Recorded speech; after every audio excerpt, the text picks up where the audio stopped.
Can you actually defer taxes using an irrevocable trust? Yes, you can, and here is exactly how it works. Money comes into the trust. This is your gross receipts. Now, under UPIA, which is the Uniform Principal and Income Act, the trustee or fiduciary has to manage the accounting in the books for the trust. Now, what specifically governs this, according to state statute and the IRS, is the trust documents and the fiduciary or trustee acting in good faith. So the trustee and the trustee powers actually decide how the income is taxed inside the trust under UPIA and under the IRS code.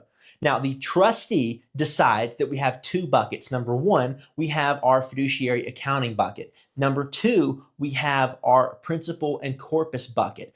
Okay, let's say that out of $1 million, we decide that we need to allocate 500,000 of our fiduciary accounting income into distributable net income. This is going to be taxable in two different ways, and I'll go over that. The second bucket is our principal or corpus bucket. We have 500,000 here, and this side of the house works just like an IRA. As long as you keep money reinvested into trust assets, it can stay tax deferred inside this little ecosystem. The key is you can't take a distribution, just like an IRA. It works the exact same way. Now, on a distributable net income, we have two different things we can do. Because the trust is a complex trust, meaning that it is not required to distribute funds, we can retain income inside the trust as retained D&I. Now, retained D&I is taxed at 37%, anything over $14,500. We also have our distributable net income that is actually distributed to beneficiaries.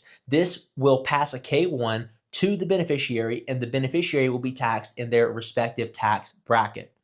Now, the trustee, for managing the trust, is going to need money. They need to get paid. So what happens? They get a 1099 for the trust for performing all of their fiduciary roles and responsibilities. And the trustee will use this for their food, fun, and fashion, their non-deductible trust expenses. However, the trustee can absolutely live in the properties that are owned by the trust in order to manage those. It can absolutely, for trust business, drive the vehicles that the trust owns. It can use trust assets. It can spend trust funds on legitimate trust expenses. All those legitimate trust expenses will be deducted for our fiduciary deductions, and everything else will be taxed.